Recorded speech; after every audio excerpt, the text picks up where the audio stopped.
Ignition sequence start. 6, 5, 4, 3, 2, 1, 0. Liftoff. We have a liftoff.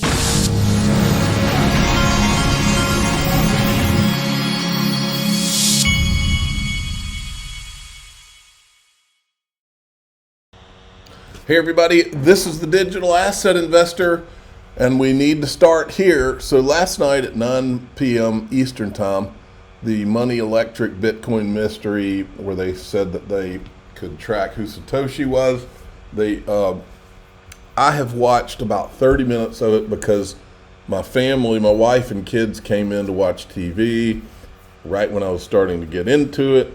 And they did not want to nerd out with Dad. And so I had to go and watch, actually I went and we were watching the Menendez brothers, which, man, boy, is that disturbing.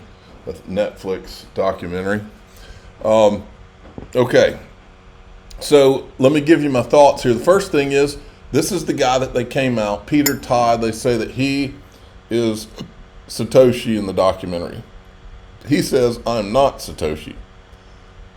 This is a tweet from him. The level of reaching here rivals QAnon stuff, which is pretty ironic, you know, that Cullen's previous documentary was about. That's what his previous documentary was about. Exactly, the truth is pretty simple. Hundreds of, even thousands of people who could have created Bitcoin, we're not going to find Satoshi. Now, before I get on to my major point, I thought this reply was great. IRS says Peter Todd now owes $10 billion in unrealized gains. Now, on the surface, that sounds funny. I'll get back to this. On the surface, that sounds funny, but it's actually not. Because if they did come out and figure out who Satoshi was, and if the government could point at him and prove it with a wallet, which, folks, this could easily be done. They know exactly who this is. If that was the case, okay, and Kamala Harris got reelected, Satoshi would be on the hook.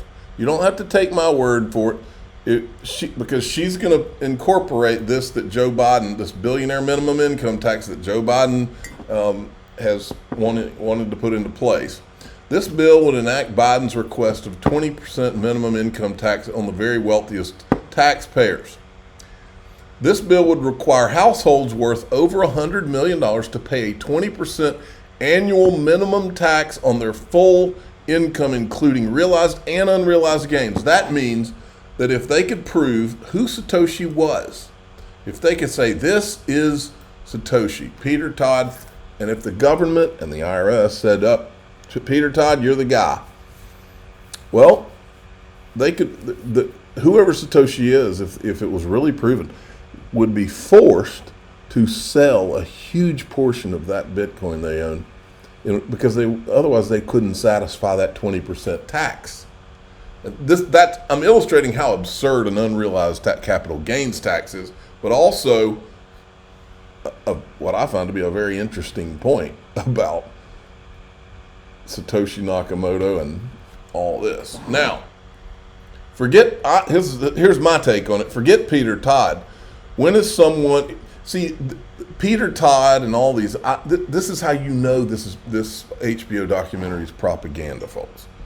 We've been watching propaganda, whether it's on CNBC, to not cover ETHgate, to not cover anything that's the truth, but instead hire Jay Clayton as a contributor and pay him money to sit there and not be asked any questions about what he did while he was the SEC chairman. Instead of that, we just get government propaganda where the media arms work for the government in various ways. So we're not getting, the only place you're getting any truth is on X. Okay?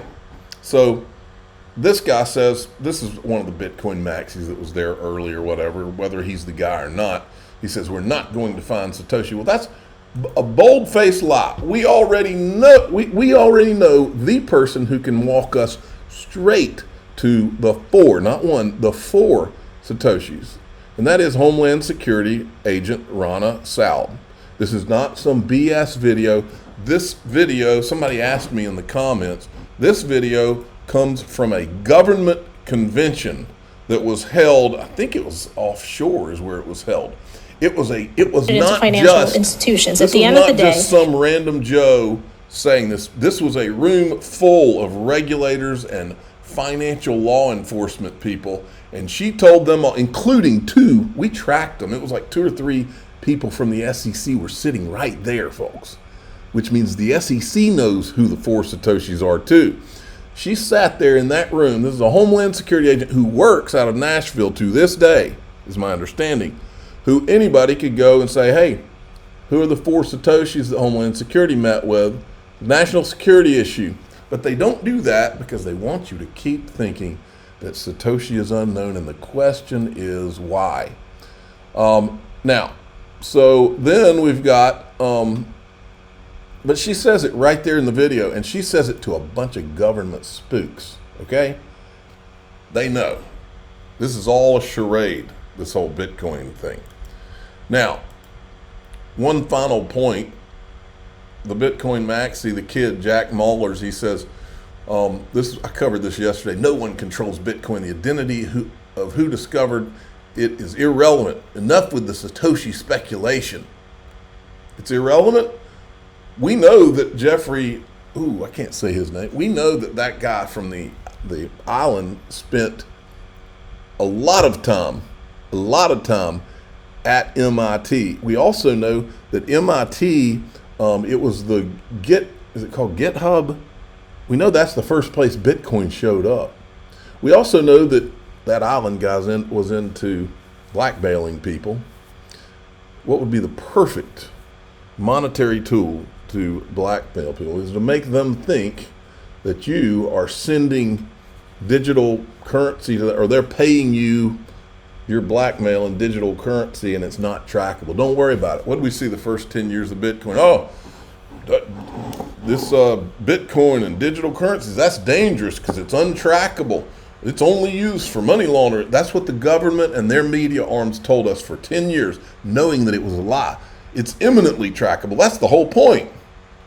That's why it was created, I believe, or one of the 5 or 10 reasons. But Jack Mallers doesn't think it's important. And my question is, okay, what if Jeffrey Epstein commissioned the creation of Bitcoin over at MIT? What if that's why he was so interested in it? And because he wanted to use it for his purposes. Would it be relevant then? I think so.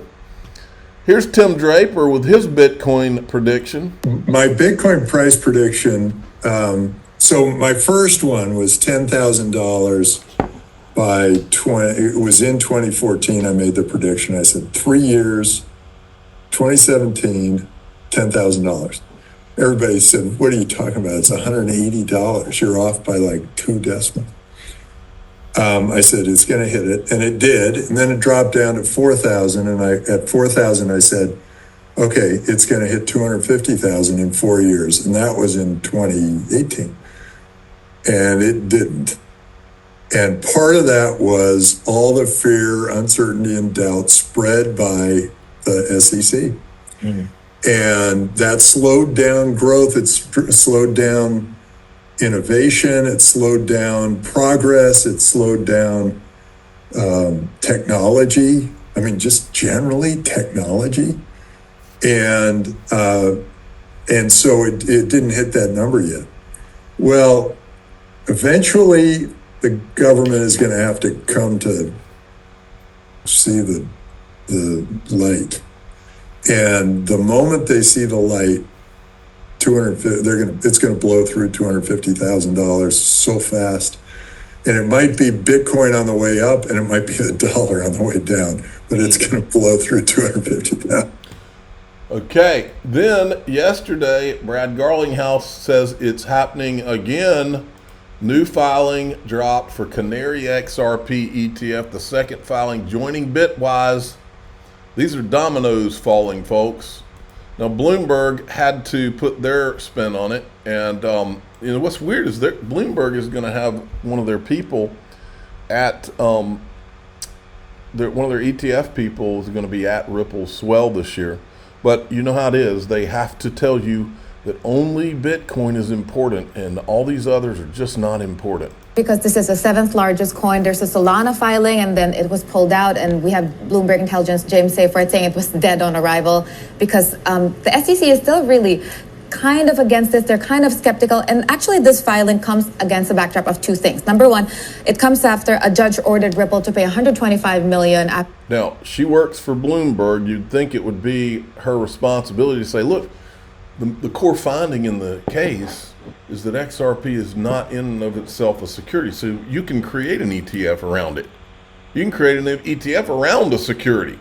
This all just comes down to whether or not Gary Gensler wants to approve it, would be my understanding. They're improperly selling their tokens as a fraction of the $2 billion SEC wanted. And number two, it comes against the U.S. presidential elections just a month away. And we know that the Republicans are viewed as more friendly towards crypto. So we also have people saying issuers will follow suit if Republican president becomes the president. Do people want this? Is this the type of thing that people are clamoring for, the way they were clamoring for Bitcoin ETFs?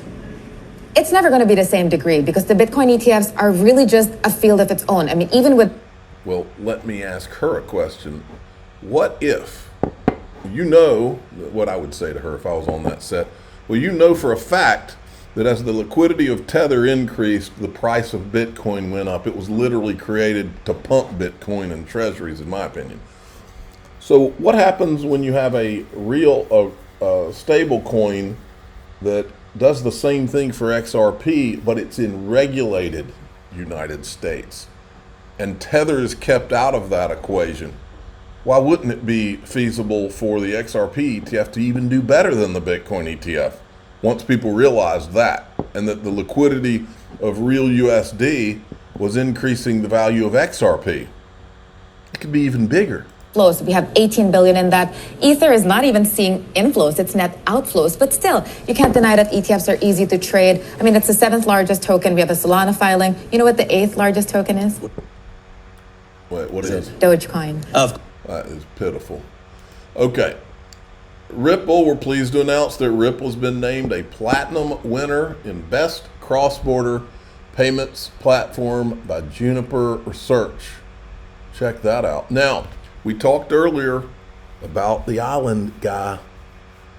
Folks, there's many, for years now, many of us believe we're in an awakening of sorts. Many of us believe that Donald Trump is the way that we can finally have the elites prosecuted for the crimes they've committed. And it's a lot of them.